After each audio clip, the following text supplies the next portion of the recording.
ボイストレーナーのつるさんです。皆さんいかがお過ごしでしょうか。今回の動画はですね、Kiss-My-Foot2 ハートブレイカーミュージックビデオ、こちらを見て歌声分析をしていきたいと思います。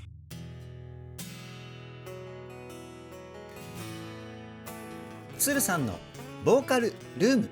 さあ、今回の動画でですね、Kiss-My-Foot2 関連の動画としては第4弾。第1弾がメラメラ歌声分析。第2弾がカモノバ歌声分析。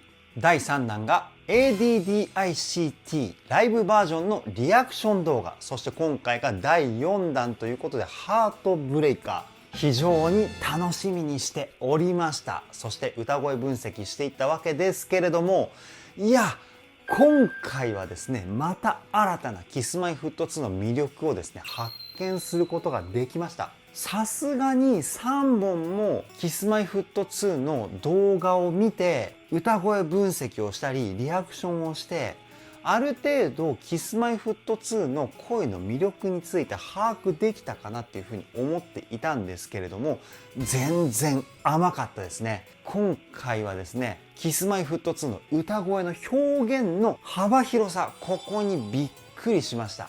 そういった部分をどこよりも丁寧に細かくをテーマに歌声分析しておりますので、ぜひ動画の最後までお付き合いよろしくお願いします。つるさんのボーカルルーム、こちらのチャンネルは私つるさんが気になっているアーティストの魅力をボイストレーナー目線で伝えるリアクション動画と歌声分析動画をメインで公開しているチャンネルです。今の話を聞いて気になった方はぜひチャンネル登録、高評価よろしくお願いします。それでは早速 Kiss-My-Foot2 ハートブレイカー歌声分析 GO!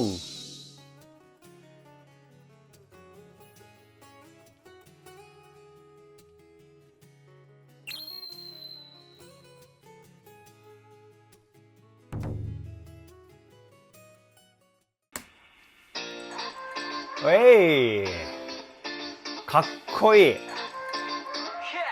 いや、もう最初からかっこいいですね。いや、ギターのね、このカッティングっていうテクニックなんですけど、これね、僕大好きなんですよ。この弾んだノリがたまんないですよね。そして藤ヶ谷さんのめちゃくちゃかっこいい。続きいきますよ。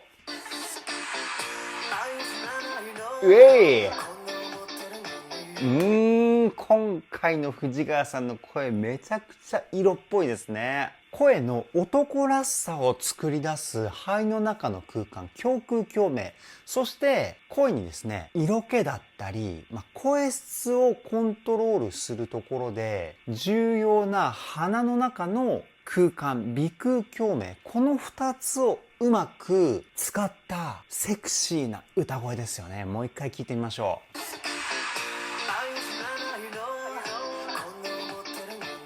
ほらほら、愛を知らないの。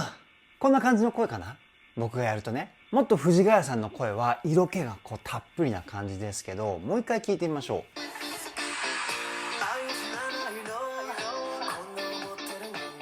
う。いいですね。で、後半部分は音域が下がるじゃないですか。この部分でね、色気がまたさらに増幅しているような感じがしますよね。次いきますよ。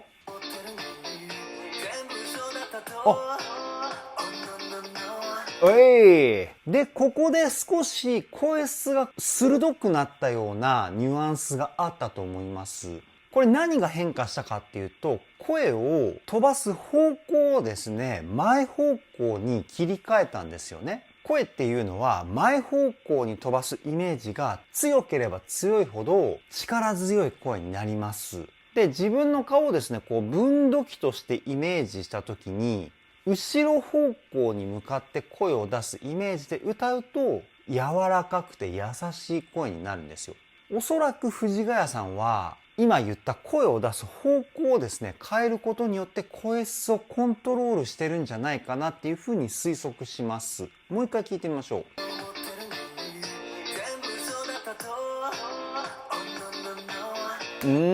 全部嘘だったとみたいな感じの歌い方かなっていうふうに思います。次いきますよ。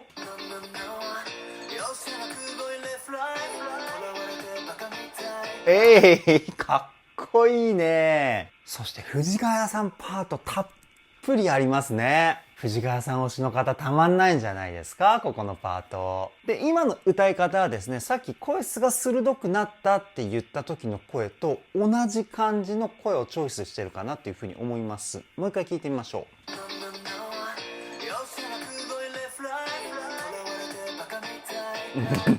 かっこいいかっこいい。で、さりげなくなんですけど、全体的にスタッカートって言われる音を切るテクニックも入れてるんですよね。で、最初にギターのカッティングっていうテクニックが使われたイントロ。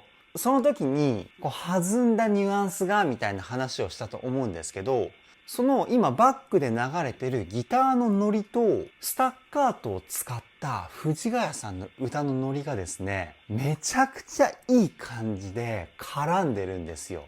いいノリが出てます。これを音楽用語ではグルーブって言うんですけど、めちゃくちゃいいグルーブが出てますよね。次いきますよ。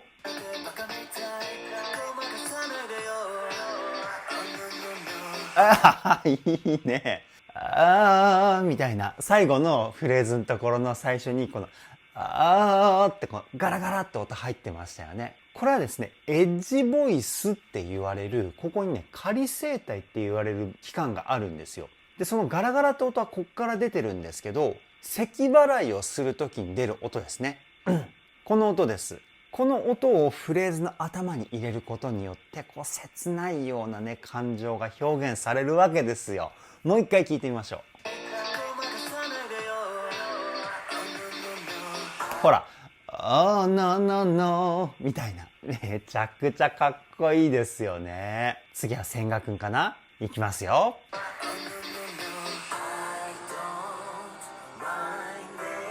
うん。なんかいつもの千賀くんの声とはまたちょっと違った声ですよね。かなり鼻の中の声の成分がこう強めに出ている声というか、I don't mind it みたいな。今回でキスマイフット2関連の動画は4本目なんですけど、過去3本で聞いた千賀くんの歌声はですね、もっとこう胸の響きを使った男らしいこう色気のある感じの声が、僕は千賀くんの素敵な声の部分なのかなと思ってたんですけど、今回はですね、全く違う声かなっていうふうに思います。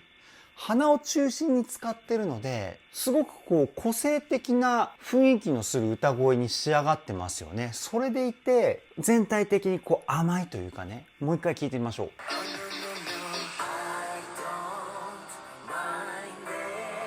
ほらほらほら、すごいね。いろんな声をコントロールできるんですね。いやー、びっくりしました。次いきますよ。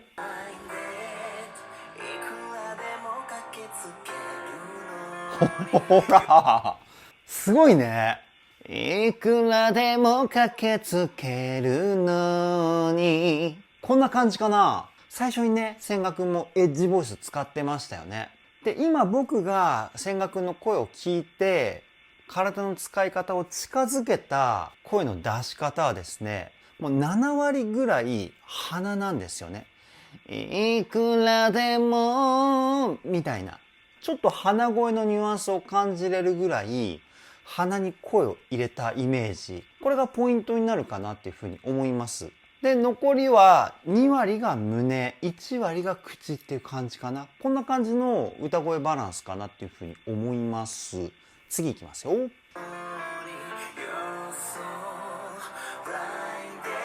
途中で入ったこう息を吸う音がめちゃくちゃセクシーでしたよね。皆さん気づきましたか？もう一回聞いてみましょう。ほら。よそみたいな。いやー、かっこいいね。次いきますよ。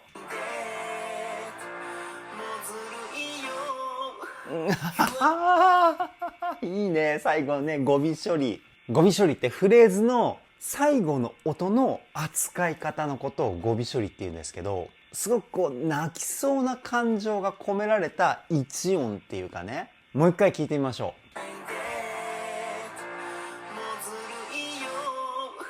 う。ほら、ほら。もうずるいよみたいな。あ、できない。僕できないわ、これ。難しい。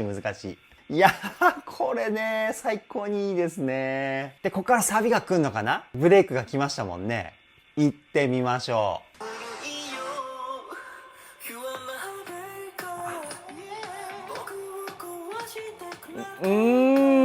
かっこいいね。裏声で歌うのがめちゃくちゃいいですよね。You are my heartbreaker。こんな感じかな？この地声からね、裏声の切り替わるポイントがすごくセクシーですよね。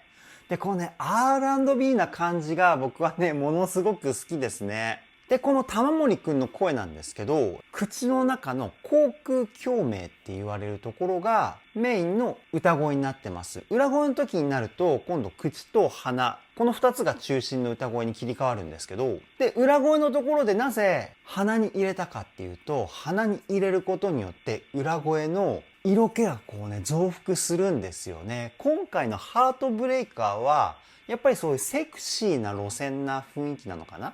もう一回聞いてみましょう。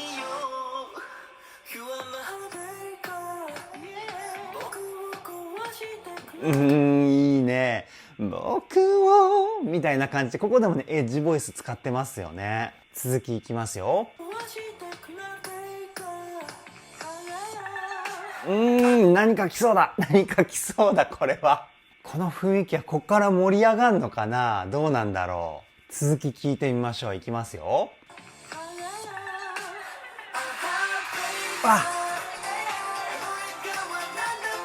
なるほどね。玉森くんが歌ってる時はこうね、しっとりと色気のある感じで歌っていたから、こういう感じの曲なのかなっていうふうに思ったんですよ。それがここで全員で地声を歌うことによって生まれるこの歌声の音圧ね、これやばいですね。もう一回聞いてみましょう。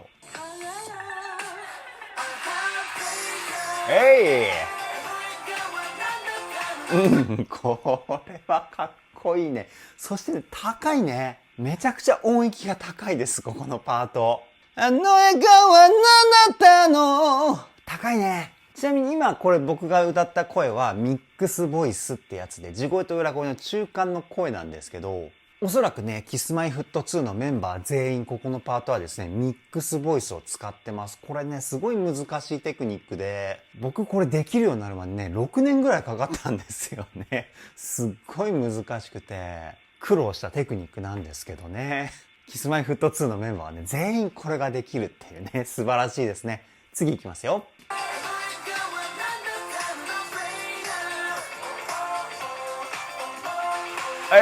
かっこいいね。すごく爽やかなんですけど、曲調は。でも歌声がね、こう心にぐさぐさ刺さってくるというか。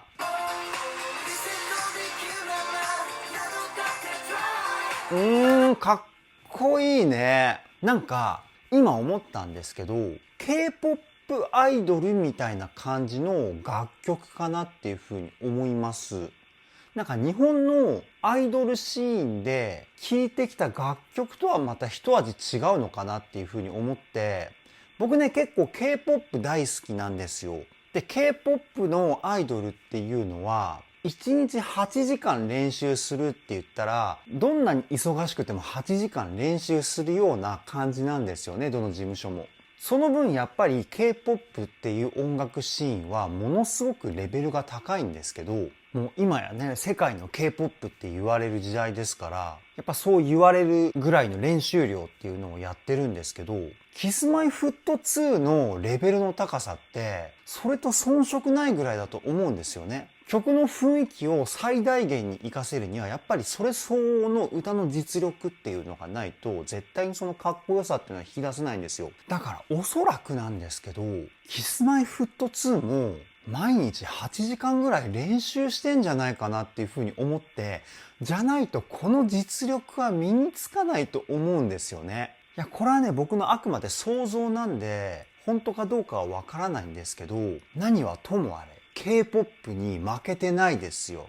Kiss-My-Fut2 は。もっとね、いろんな人に伝えたいですよね、この感動を。そして Kiss-My-Fut2 はすごいんだぞっていうことを。僕はこの素晴らしさを知ったからには一人でも多くの方にですね、Kiss-My-Foot2 の素晴らしさを伝えていきたいと思ってますんで、キスさんの皆さん今後ともよろしくお願いしますね。ちょっとね、話は脱線してしまいましたけど、続きいきます。かっこいい。超かっこいいですよね。このノリといい、雰囲気といい、そしてKiss-My-Foot2の一体感といいね。やっぱりね、この声の混ざり具合が最高に素晴らしいですよね。もう一回聞いてみましょうか。ほらほら、やばいよね。そしてハーモニーもめちゃくちゃ綺麗だしね。いやー、最高ですね。続きいきますよ。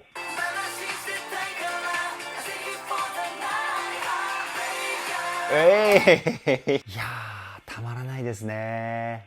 そのまま次いきますよ。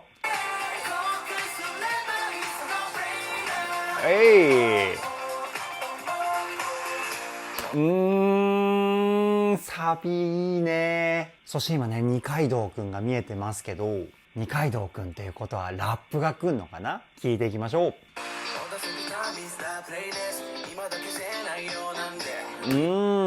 メロラップかな？すごく言葉のね、輪郭がはっきりしていて、歌詞が聞き取りやすいですよね。やっぱりこうね、言葉数が増えてくると、どうしても一つ一つの言葉をはっきりと発音するって難易度がどんどん上がっていくんですよね。だからここまでクリアに言葉を発音できる二階堂くん素晴らしいですね。で、言葉がクリアに聞こえるためには、口の中の空間、口腔共鳴っていうところをメインで使う必要があります。声を出すイメージとしては、もうそのまま口から声が出ていますっていうイメージを強く持って歌うとですね、口の中の空間が使いやすくなります。あとは口の大きさですね。口を大きめに開いた方が言葉の輪郭っていうのははっきりとしてくるので、そういうところを注意しながら練習して歌う必要が出てきます。もう一回聞いてみましょう。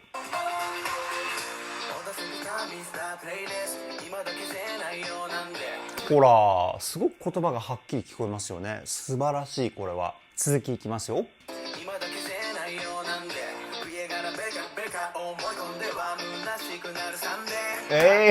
かっこいいね。で、さっき口って言ったんですけど、胸の響きも結構強めに声に入ってますね。4割、4割、2割って感じかな。鼻少しだけ使って音色を整えてあげるみたいな役割で使ってると思うんですけど、もう一回聞いてみましょう。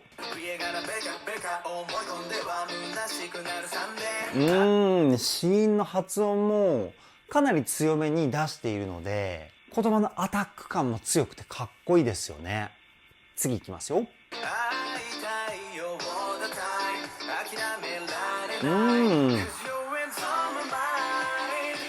で、後半どんどんこう音域が上がってきているじゃないですか。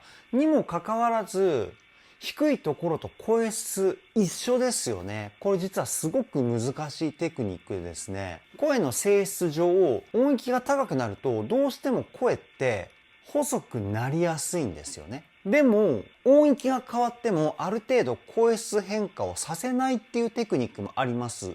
それはどうするかっていうと、声を出す方向のイメージを音域が変わっても一定にしてあげるんですよね。で、今二階堂くんが使ったテクニックはどういうイメージなのかっていうと、僕が聞いた感じで推測するには、口からまっすぐ前に出すっていうイメージで声を出していたかなっていうふうに思うんですよ。で、音が高くなってきても、この口からまっすぐっていうイメージをキープしてあげる。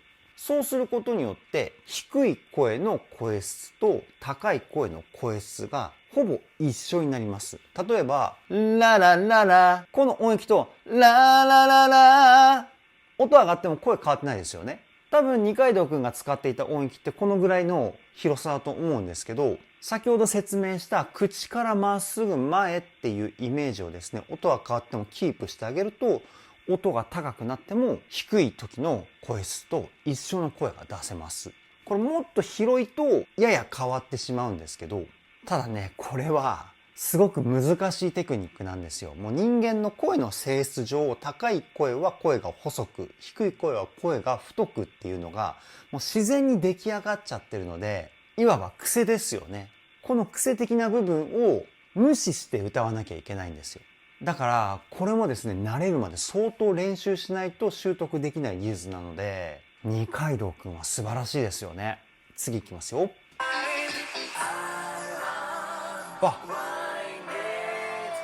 いいね、ハーモニーがね。ここもね、すごく難しいコーラスの作り方なんですよね。コーラスってハモリのことをコーラスって言ったりするんですけど、メインメロディーがラーラーラーラーじゃないですか。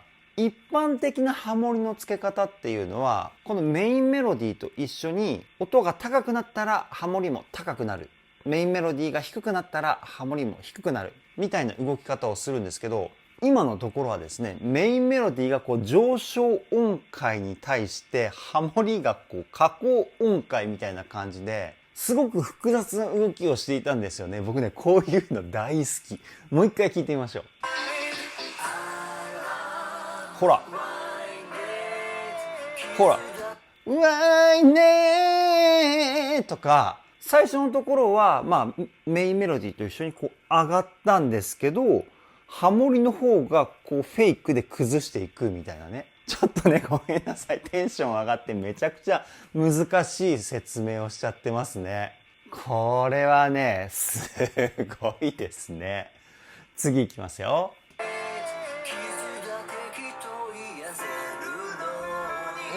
いいね。横尾くんの声。キスだけみたいな感じで唇をね、こう前にこう、っていう風に突き出したようなニュアンス出てますよね。そしてやっぱりね、横尾くんのね、この胸を使った感じの男らしい声、たまらないですね。もう一回聞いてみましょう。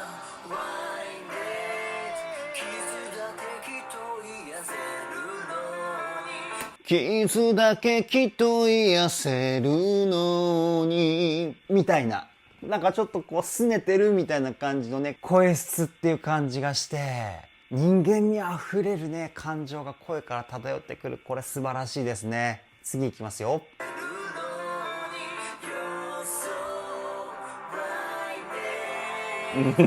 これ誰だハモってんのうますぎるでしょ。ハモリ誰ですか？キスタンの皆さん。ぜひね、コメントで教えてください。いや、器用すぎますね。ただ R&B とかだと、こういうハモリとかメインメロディーとのこの絡みみたいなフレーズ、結構いっぱい使われるんですよね。その分難易度もこう上がっていくわけですけど、もう一回聞いてみましょう。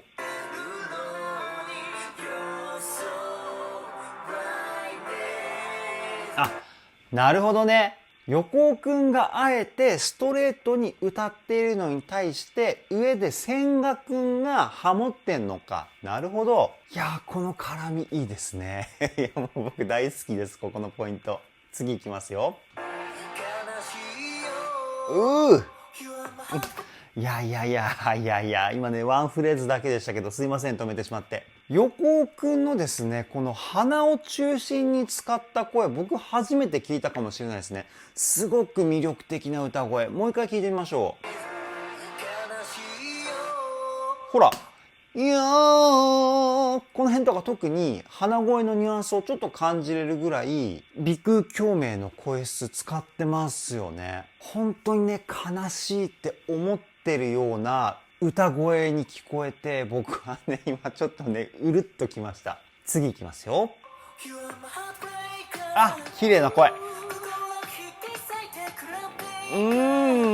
で、宮田くんの声はですね、鼻中心ですね。もうほぼ鼻かな。8割ぐらい鼻かもしれないですね。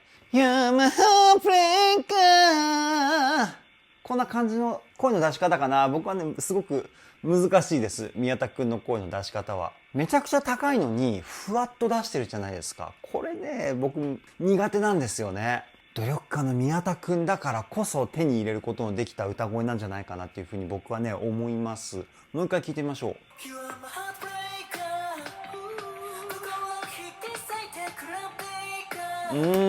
で、鼻を中心に使ってるから、こういうちょっと中性的な感じの声質になるんですよね。男性だけどこう可愛らしいとか美しい歌声とかそういった系統の声になるんですよ。いやー憧れる歌声ですよね。次いきますよ。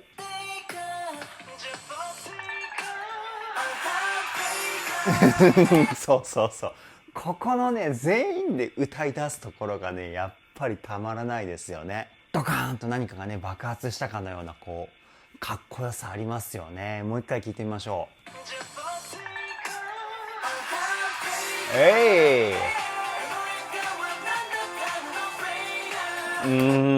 かっこいいね。で振り付けがこうねクールでかっこいいですよね。大人っぽいパフォーマンスというかね。次いきますよ。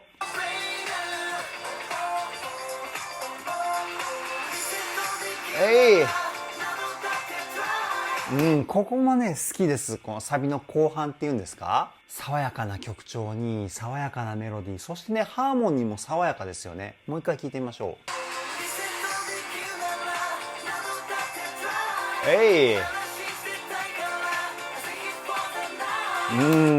最高ですね。もっとみんなキスマイ聞けばいいのにね。めちゃくちゃかっこいいのに。最近ねキスマイの音楽的な部分に触れた僕はそんなにね強く偉そうなことは言えないですけど、次いきますよ。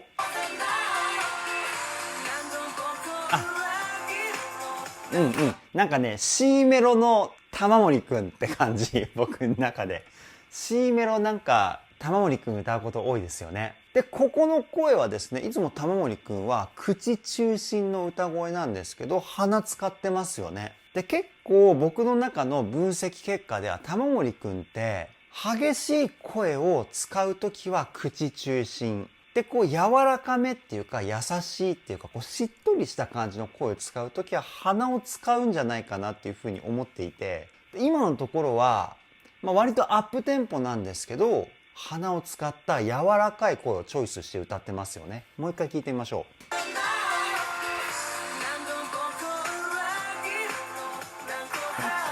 ほらほらほら、そこまで強く鼻を使っているっていう感じではないんで分かりにくいかもしれないんですけど、鼻腔共鳴を使った声の甘さがですね素晴らしいですよね。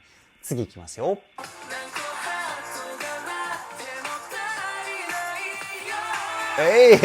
高いね。キスマイフット2の曲はですね男性が歌うとすると多分ねミックスボイスができないと歌えないんじゃないかな、元気では。でもその代わり女性は割と歌いやすい音域だったりするのかな。それぐらい高いですよね。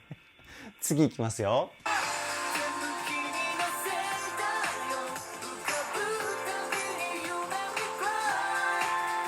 結構ここの C メロの部分はリズムがこう一定なんですよね。ドンドンドンドンみたいな感じで、これ四分打ちとか言ったりするんですけど、でその一定のリズムだと歌でノリを表現するのが難しいポイントでもあるんですよ。で今宮田くんがここで何のテクニックを使ってるのかっていうと、結構強めにスタッカートを入れてるんですよね。タタタタタタタタぐらい結構強めに入れてます。でこのスタッカートを入れることによってこのビート感が生まれてるポイントなんですよね。もう一回だけ聞いてみましょう。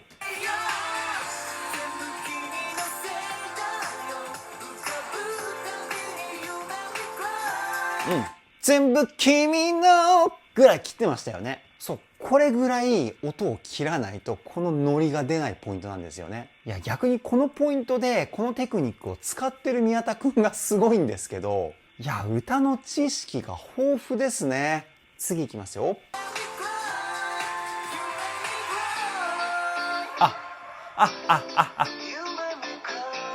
いいね。なるほどね。イントロのギターのフレーズに戻って、で藤ヶ谷さんが You Make Me Cry かな、この追っかけみたいな感じで同じ歌詞を歌ってるんですけど、メロディーを崩すことによってかっこよさを表現してるポイントですよね。てかなんで僕藤ヶ谷さんだけさん付けなんだろう。何かこう心の中で叩えているものがあるのかもしれないですね。もう一回藤ヶ谷さんのですねワンフレーズ聞いてみましょう。かっこいいフレーズですよね。次いきますよ。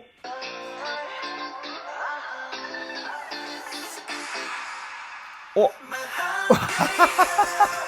いやここでブレイクはダメでしょいやもう絶対にかっこいいじゃん。もうかっこよさを畳みかけてきますね、キスマイフット2は。ちょっとブレイク手前からもう一回ね聞いていきましょうかね。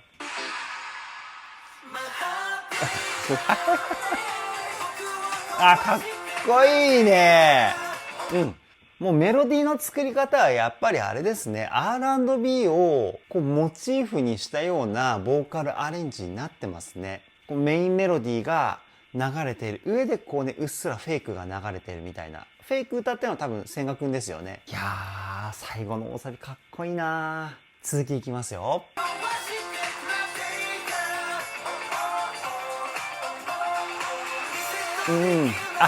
ここはごめんなさい。ここはちょっと僕の好きなポイントなので気持ちを落ち着かせてから聞かせてください。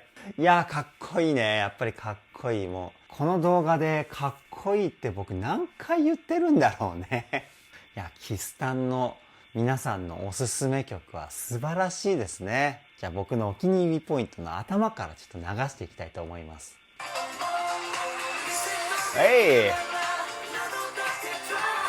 かっこいい。ハモリもかっこいい。かなり高いメインメロディーなんですけど、さらに高い音でハモってましたね、今んとこ。もう一回聞いてみましょうか。次。超高い。これ誰歌ってんの？千賀くん？やっぱりハモリはなんかフェイクとかそういう器用なことは千賀くんが担当してるっていうイメージです、僕の中では。次いきますよ。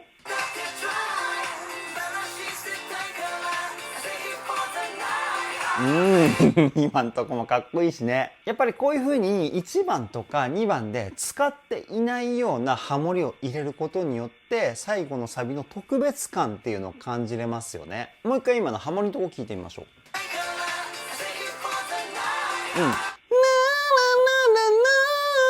みたいな。このフレーズ単体で聞くとメインメロディーなのかなっていうふうに思うぐらいインパクトのあるフレーズだと思うんですけど、このフレーズをあえてハモリに持ってくることによってここの部分の全体的なインパクトを強く持ってくるみたいな効果もあったりするんですよね。なんかボーカルアレンジ分析みたいになってきちゃいましたね。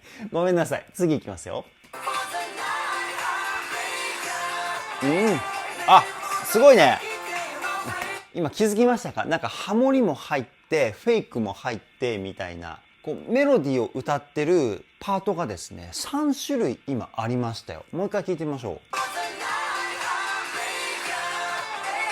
ほらほらほら、も入れると4つかな。いやすごいね。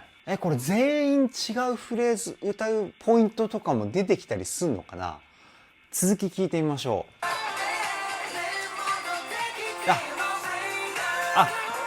なるほどね。いや楽しいね。全員で同じメロディーを歌うところもあれば2パートに分かれるところもあれば4パートに分かれるところもあれば、いやこれはすごいですね。続き聞いてみましょ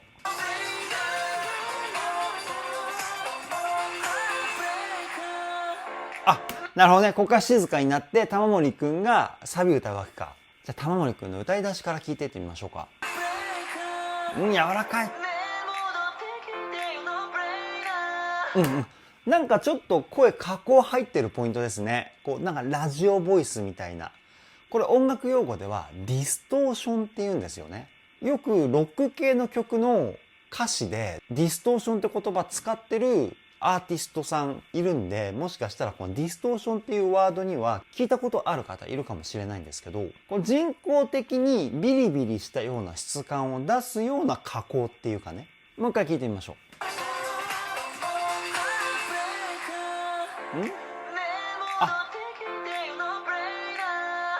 最初のワンフレーズはディストーションがかかっていない、要は加工されていないんですけど、その後からラジオボイスっぽくなってましたよね。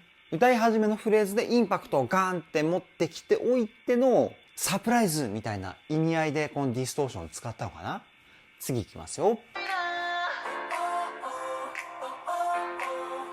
あ、ここで終わりだったんだ。なるほどね。いやー、かっこいいね。ただ動画がまだ30秒ぐらいあるんですよね。まだなんかありそうですよね。見ていきましょう。波の音。雨か。雨だ。あ、なるほどね。そっか。そうそう。最初もこの動画内では収録していないんですけど、ちょっとドラマシーンありましたよね。見ていきましょう。